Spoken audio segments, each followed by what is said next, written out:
اعوذ باللہ من الشیطان الرجیم، بسم اللہ الرحمن الرحیم۔ ناظرین، ایک خاص بات آپ سے شیئر کرنا چاہتا ہوں مختصر سے وقت میں۔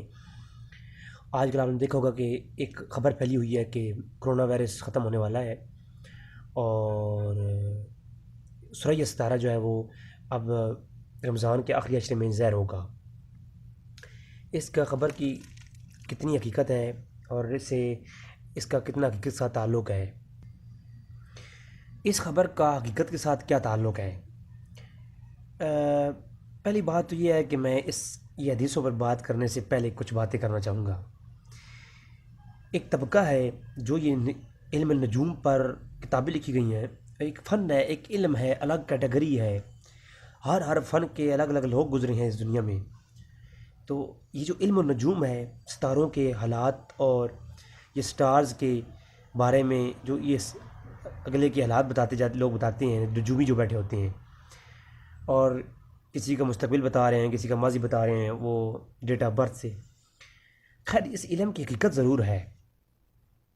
اس آج کل کے جو پیر جھوٹے بیٹھے ہیں، جو حساب کر کے بتا رہے ہیں تمہارا یہ ہوگا، ہوتا کچھ نہیں ہے، تو وہ پیروں کی غلطی ہے۔ اس علم کے اوپر تنقید نہیں کر سکتے۔ اس علم کی اپنی جگہ پہ حقیقت ہے۔ پھر ستاروں کو بار بار قرآن نے قسمیں کہیں ستاروں کے بارے میں، پھر یہ فرمایا کہ بروج من السماء، آسمانوں میں بروج ہیں۔ تو اس کے اوپر جب علماء بحث کرتے ہیں، مفسرین بحث کرتے ہیں، تو پھر وہ کہتے ہیں کہ ستاروں کی حقیقت ہے۔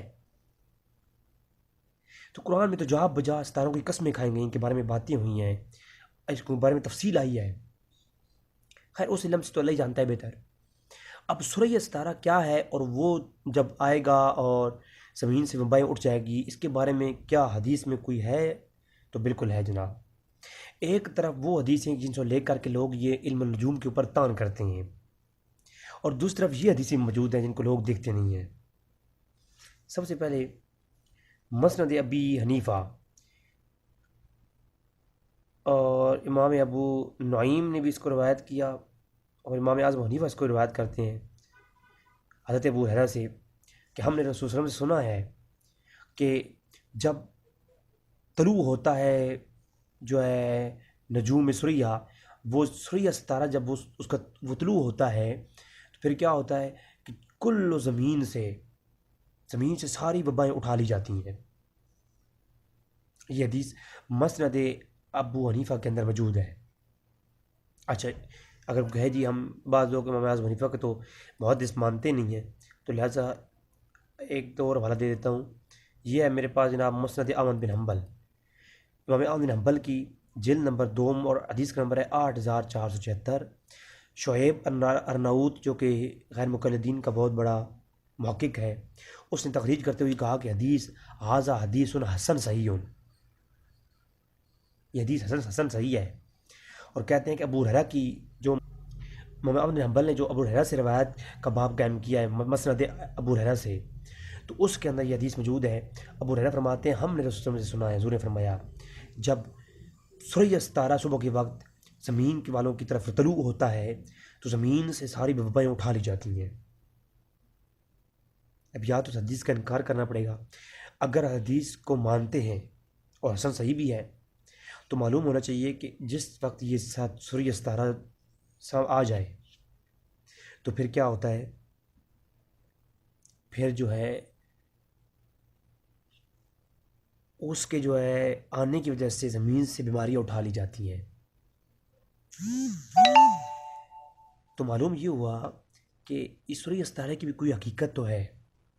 اور اب ماہرین نجوم یہ کہہ رہے ہیں کہ رمضان کے آخری عشرے کے شروع میں یہ ستارہ زمین کے اوپر طلوع ہوگا، اور اس کے بعد اس حدیث کے مطابق زمین پر کوئی وبائی بیماری نہیں رہے گی۔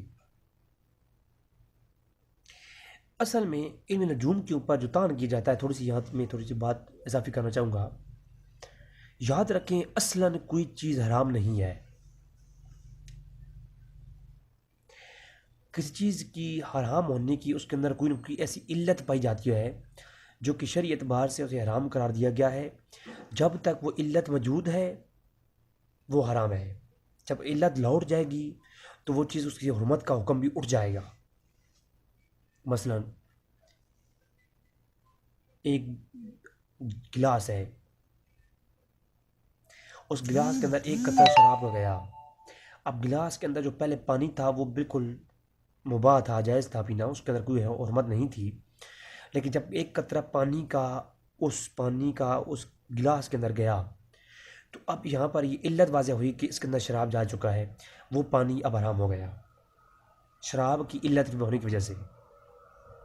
لیکن اب اسی گلاس کو ہم نے ایک بڑے ڈرم میں لوٹ دیا یا ایک بڑی مقدار کے پانی میں لوٹ دیا، تو اب جو ہے شراب وہی قطرہ موجود تھا اس پانی کے اندر، لیکن جب اسے کسی بڑے ٹینکی کے اندر یا بڑی کسی چیز کے اندر جس میں وافر مقدار میں پانی موجود ہے، تو اب جو ہے جب اس میں ڈال دیا جائے گا تو اب وہ پانی بالکل مباح ہے، وہ آپ پی سکتے ہیں۔ کیوں گلاس کا پانی تھوڑا تھا اور اس میں شراب کا اثر موجود ہے، کیونکہ شراب بھی بیسیکلی حرام کیوں ہے؟ کیونکہ اس کے اندر نشہ ہے، بہکاوا ہے، تو بہکاوا ہونے کی وجہ سے شراب کی کے اندر یہ علت پائی جاتی ہے، اس لیے وہ حرام ہے۔ تو اسی طرح جب شراب کی اس کے اندر علت موجود تھی تو وہ پانی حرام ہو گیا، لیکن جب پانی کے اندر وافر مقدار اس پہ غالب آ گئی تو اب وہ علت جاتی رہی، اب جو ہے وہ پانی ہمارے لیے جائز ہو گیا۔ تو جب کسی چیز کی علت پائی جائے تو علت کے آنے سے اس چیز کی حرمت آتی ہے، اور علت کے اٹھ جانے سے پھر اس کی حرمت اٹھ جاتی ہے۔ تو علم نجوم کو غلط طریقے سے استعمال کرنا یا اس چیز کے بارے میں غلط جیسے کہ پیر کرتے ہیں ایسے کرنا، یہ حرام ہے، اور ایسا اس وجہ سے علم نجوم ہی حرام ہے۔ اور اگر اس کو پازیٹیوٹی کے لیے استعمال کیا جائے تو یہ بھی علم ہے ایک، اس کو ماہرین جو ہے اس کے بعد اس کو پازیٹیو استعمال کرتے ہیں، جنگوں کے حالات بتانے کے لیے استعمال کرتے ہیں، جنگوں کے طریقہ کار بتانے کے لیے استعمال کرتے ہیں۔ ایسا ایک طویل وقتوں میں آپ کو تاریخ کتابوں میں ایسی چیزیں ملیں گی کہ علم نجوم کے ماہرین سے لوگوں نے پتہ کروایا کہ ہم جنگ کیسے کریں۔ جی، تو دعا ہے کہ رب تعالیٰ ہمیں اس مصیبت سے نجات دے، اس عذاب سے نجات دے، اللہ مسلمانوں پہ رحم فرمائے اور مسلمانوں کے حال پہ رحم فرمائے، اور اللہ تعالیٰ مسلمانوں کو ثابت قدم رکھے۔